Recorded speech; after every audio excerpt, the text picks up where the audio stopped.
Welcome back, everyone, and thank you so much for staying with us. So there are fears in some quarters about the 2019 general elections, considering the fact that the budget for that election has not been passed. So I have on the program tonight Honorable Idahosa, a former member of the House of Representatives, and Mr. Eze Onyekwere, a right activist and a lawyer. There are information coming to us that the leadership of the National Assembly met with INEC last week, and INEC, like what we understand, that INEC told them that they have funds to last them till October. So, but as it stands right now, is that a fear or the fear of the 2019 election? So let's begin this segment again on the fact as if you look at what INEC has proposed to budget for 2019, what do you make of that budget, Mr. Onyekwere? Well, I will say that the budget is on the high side. But with this information you give now, there's some level of relief, but October is just right by the corner. But if you look at critically what the president has asked for, he asked for environment, and most of it is coming from the money that the legislators have appropriated for constituency projects. The real truth is that this may not happen. They may not likely accede to his request. And also for the president to hope that the second tranche of the funds will come from the 2019 budget, knowing how we budget in Nigeria, that the budget is not likely to get to the National Assembly until very late, and then the National Assembly is not likely to deliberate on it and approve of it until the end of the first quarter, which ideally should be after the end of elections. And if you consider this year's budget and the fact that there wasn't even much on their plate this year, and when the budget was approved, and going in from September, October, there'll be primaries, there'll be campaigns up till the election, that between them and the executive, they will even be quite busy, and they may even have genuine reasons for not working on the budget on time. So what I'm afraid of is that pushing something up to the 2019 budget in 2018 may not be ideal. The president should come straight forward, and so that everything will be approved within this 2018 cycle.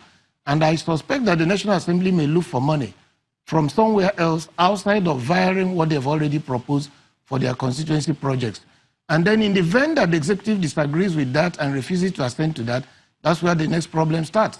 So I see booby traps all the way, led by the executive primarily, and maybe the legislature may decide to go ahead with them, and then the elections may be shifted. But if they work like reasonable human beings who understand that Nigerians need that election, then I don't see a challenge. But I see a challenge considering the frosty relationship between the executive and the legislature today. Mr. Idahosa, where we are right now, from your own standpoint, is it a stalemate? Well, no, not yet. It's not a stalemate, because you have to understand that there really should be good neighborliness between the executive and the legislature. And if that can be instituted within the next couple of weeks, they can, in fact, in 48 hours, pass that budget as a matter of exigency and a matter of national importance.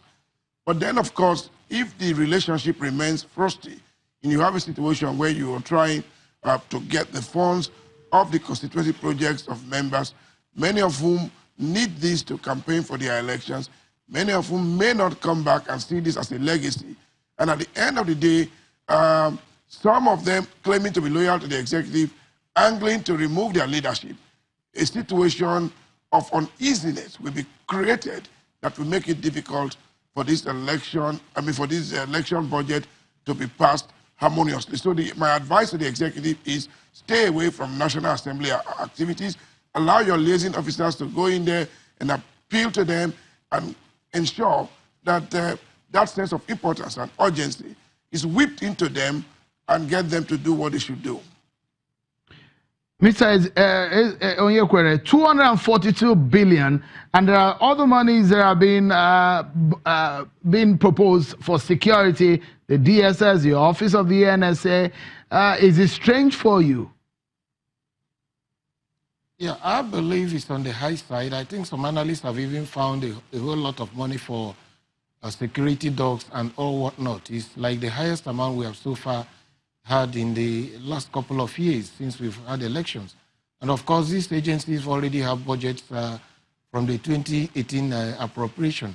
So I think that the National Assembly, whenever they sit, should meticulously consider the budget, remove the fats, and then bring it down to what is reasonable so that the elections, the vote for the elections can be reasonable, and then let it get approved.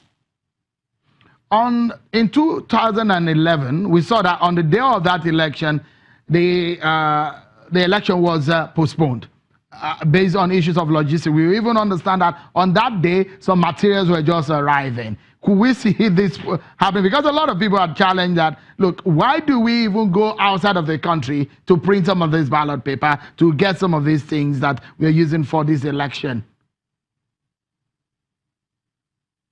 Well, I would say that if we look at the executive order on public procurement, which talks about Nigeria first, doing domestic preferences, we should have learned our lessons that these are things that we can do locally instead of wasting foreign exchange. And INEC has been organizing the elections since 1999 or 1998. So we can't continue pretending that we've not had some lessons that we learned. We can't continue pretending that we can't look back and say, this is what we did wrong in the last cycle of elections, and then try to fix it now. So I believe that even if INEC is giving money 2 or 3 months to the elections, they should be able to ramp it up and get the elections going. But ideally, they shouldn't be giving that excuse to say, oh, we didn't get this right because money didn't get to us on time. And we know the history of our elections, and 2019 will be a very contentious election.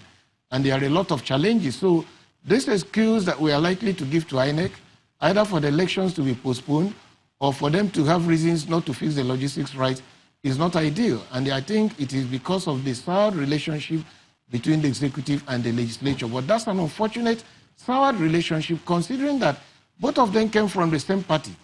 And if I dare say, this soured relationship emanated from day one, when the legislature exercises discretion and its right to elect its leadership. It was up to the executive to accept that exercise of legislative power. Rather, from day one, they started persecution of the leadership of the Senate. I had the chairman of the APC, the former chairman Oyegu, saying if Saraki gets down, that they will give him a soft landing. And all the pretenses that they were fighting corruption was all balderdash. And as soon as he was discharged by the Supreme Court, the same president who wanted him jailed, who wanted him out of the office, started pretending and congratulating him and talking about following due process. Yeah, so we need to draw lessons from there in the next dispensation. Okay. That's not the way to run an administration. The APC government did not do well. Let's close the program, and let's do that with you, Honorable Idahosa. In about 30 or 40 seconds, if you may, just give your submission. If you look at the crystal ball, you've been in the National Assembly.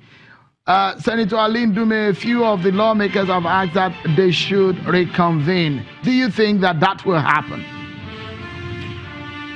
It won't happen because the rumor out there, and in fact by their own action, it did appear that they were trying to break into the assembly a few days ago, and the story is that they plan to attempt to impeach the leadership. And you do know that they don't have the numbers. So the leadership is gone on recess, and there is no way that they will reconvene to deal with a proposal that has been put forward by an executive that is not in friendly terms with them. There's no question about that. So the executive will have to do the needful, be more palliative, more conciliatory, more nationalistic in its approach to legislative matters and get the results that they deserve. All right, then, we must leave it at that. And I must thank you sincerely, both of you, for coming on the program. Honorable Idahosa, a former member of the House of Representatives and also a lawyer. Mr. Eze Onyekwere, rights activist and a lawyer. Thank you so much for your time on the program. That's our show for today. Many thanks for watching. I'm Sean Akimale. Bye-bye.